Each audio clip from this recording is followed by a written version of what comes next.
শান্তি।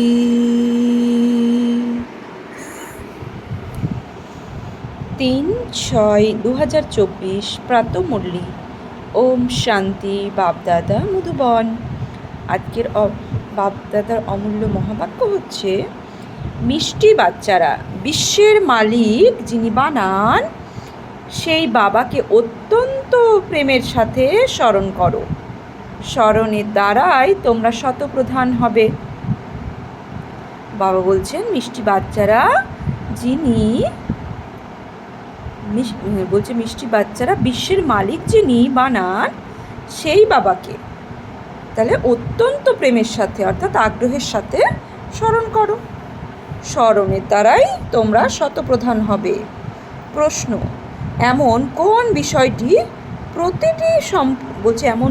বিষয়টির প্রতি সম্পূর্ণ মনোযোগী হলে তবেই বুদ্ধির কপাট খুলে যাবে? উত্তর, পড়ার প্রতি, ঈশ্বরীয় পড়ার প্রতি। ভগবান পড়ান, তাই কখনো পড়া মিস করা উচিত নয়। যত দিন পর্যন্ত জীবিত থাকবে তত দিন পর্যন্ত অমৃত পান করতে হবে। পড়ায় মনোযোগ দিতে হবে, অ্যাবসেন্ট করবে না। এখন ওখান থেকে খুঁজেও মুরলি অবশ্যই পড়তে হবে। মুরলিতে রোজ নতুন নতুন পয়েন্টস আসতে থাকে, যার দ্বারা তোমাদের বুদ্ধির কপাট খুলে যাবে। বাবা বলছেন মুরলি মিস করবে না, মুরলিতে রোজ নতুন নতুন পয়েন্ট আসতে থাকে, যার দ্বারা তোমাদের বুদ্ধি কপাট খুলে যাবে। ওম শান্তি। শিব ভগবানুবাচু, শালগ্রামদের উদ্দেশ্যে, অর্থাৎ বাবা হচ্ছেন শিব আর আমরা আত্মারা হচ্ছে শালগ্রাম। এ তো সমগ্র কল্পে একবারই হয়, এ কথাও তোমরাই জানো, আর কেউই জানতে পারে না। মানুষ তো এই রচয়িতার রচনার আদি মধ্য অন্তকে একেবারেই জানে না। বাচ্চারা, তোমরা জানো যে স্থাপনার কার্যে বিঘ্ন তো পড়বেই, একেই বলে জ্ঞানযোগ্য। বাবা বোঝান, এই পুরনো দুনিয়ায় তোমরা যা কিছুই শেখো, যা কিছুই দেখো, সেই সব কিছু সোহা হয়ে যাবে, তাই এতে মোহ রাখা উচিত নয়। বাবা এসে পড়ান নতুন দুনিয়ার জন্য। এ হলো পুরুষোত্তম সঙ্গম যুগ, এ হলো বিকারী আর নির্বিকারী সঙ্গম, যা চেঞ্জ হয়ে যাবে। নতুন দুনিয়াকে বলা হয় নির্বিকারী দুনিয়া। আদি সনাতন দেবী দেবতার ধর্মই ছিল। এ তো বাচ্চারা জানে যে পয়েন্টস বুঝতে হবে। তো বাবা রাত দিন বলতে থাকেন, বাচ্চারা তোমাদেরকে অতি রহস্যময় কথা শোনায়। যতক্ষণ পর্যন্ত বাবা রয়েছেন ততক্ষণ পর্যন্ত পড়াশোনা চলতেই থাকবে, তারপর পড়া বন্ধ হয়ে যাবে। এই কথা তোমরা ব্যতীত আর কেউই জানে না। তোমাদের মধ্যেও নম্বরের ক্রম অনুসার রয়েছে, যা আবার বাপ দাদাই জানেন। কত জনের পতন হয়, কত কষ্ট হয়।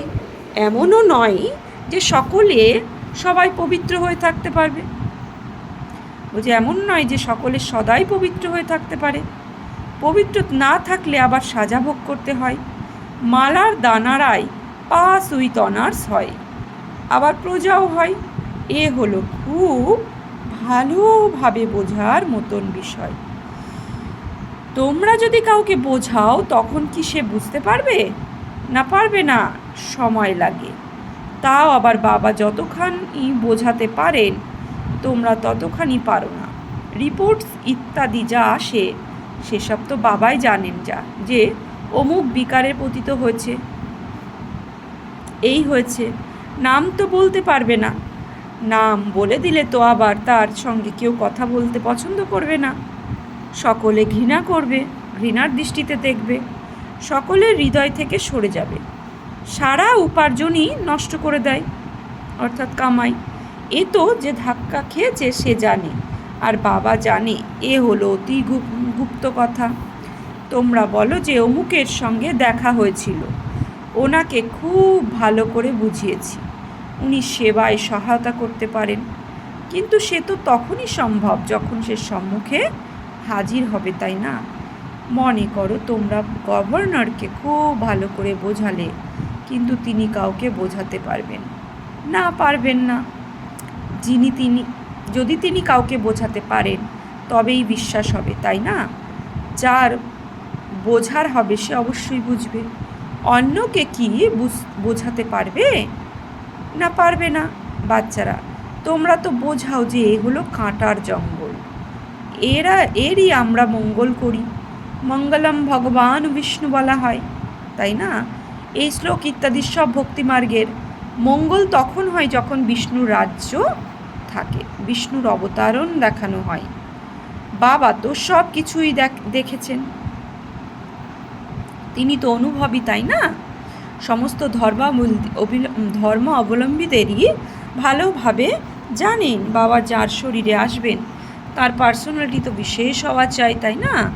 তবেই বলা হয় যে অনেক জন্মের অন্তিমে যখন ইনি এখানকার সর্বাপেক্ষা অধিক অনুভবী হন, তখন আমি এনার মধ্যে প্রবেশ করি, অর্থাৎ ব্রহ্মার শরীরে। তিনি সাধারণ ব্যক্তিত্বের অর্থ এই নয়, তিনিও সাধারণ। তো বলছে ব্যক্তিত্বের অর্থ এই নয় যে রাজত্ব রয়েছে, না, এনার অনুভব তো অসীম। অনেক জন্মের অন্তিম লগ্নে এনার রথেই আমি আসি।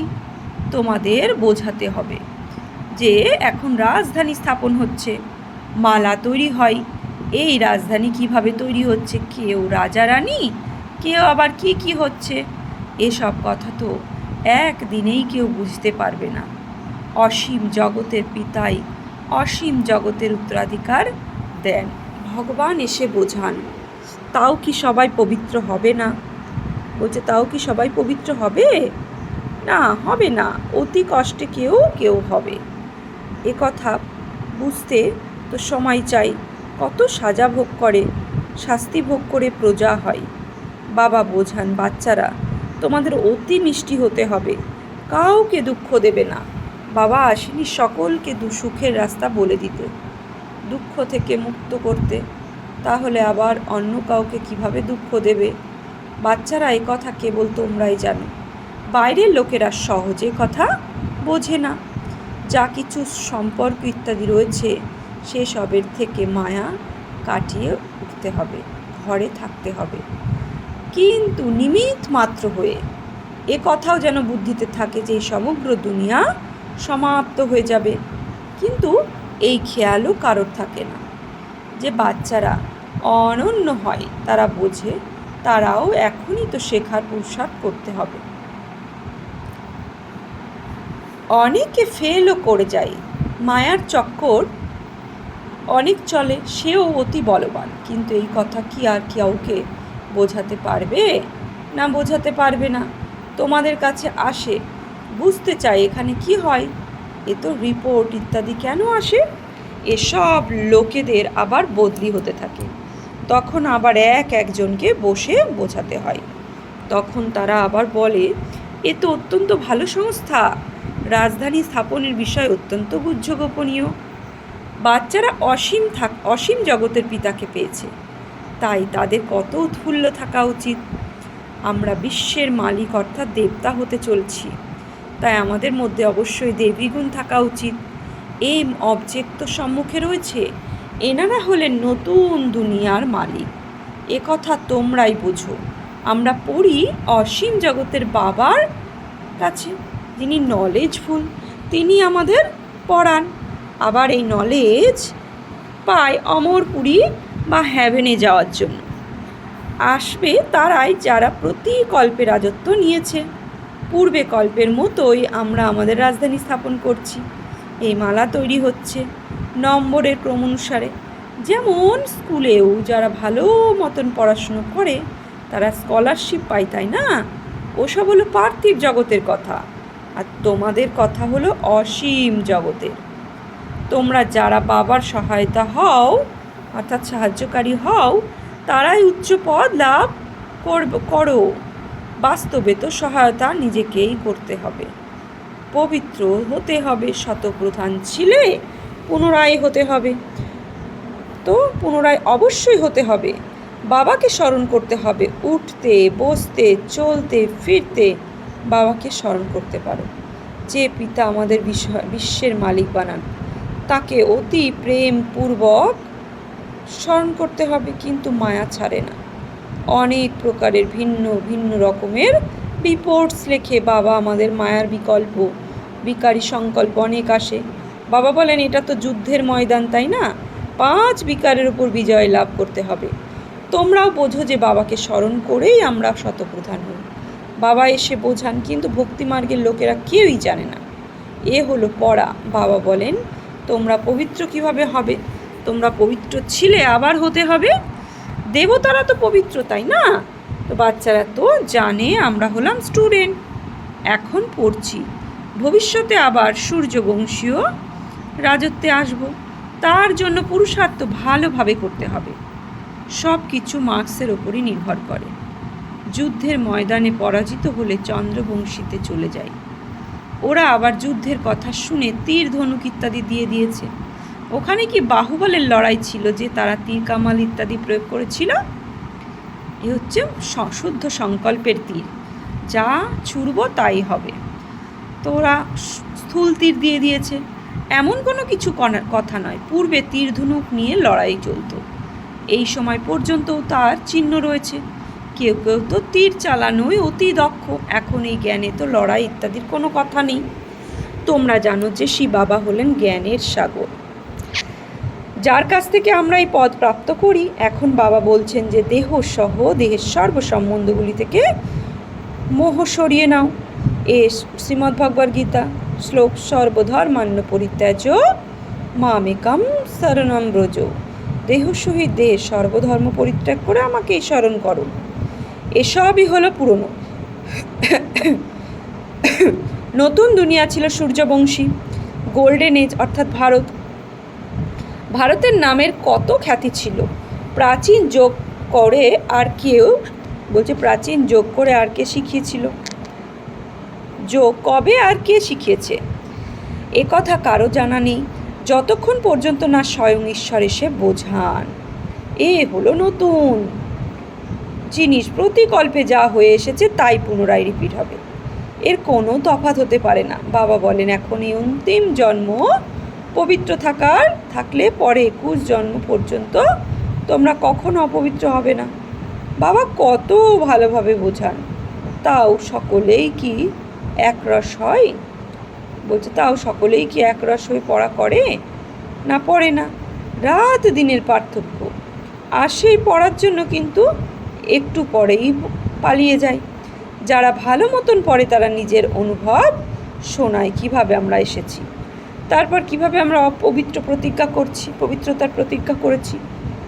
বাবা বলেন পবিত্রতার প্রতিজ্ঞা করে পুনরায় যদি একবার জন্য পতিত হও, তবে সব উপার্জন নষ্ট হয়ে যাবে। ভিতরে ভিতরে তো আবার নিজেকে দংশন করবে। কাউকে বলতে পারবে না যে বাবাকে স্মরণ করো।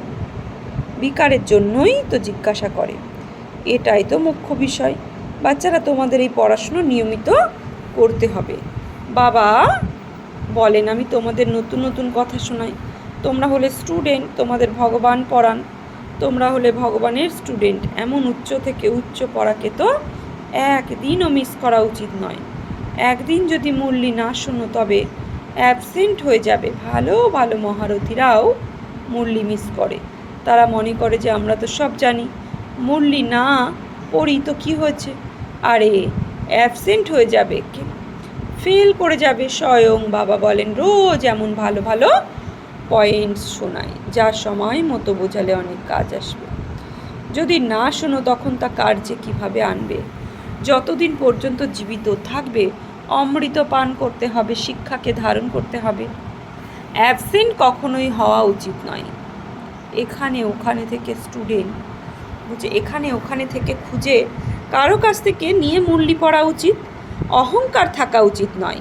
আরে ভগবান পড়ান, তাই তো একদিনও মিস করা উচিত নয়।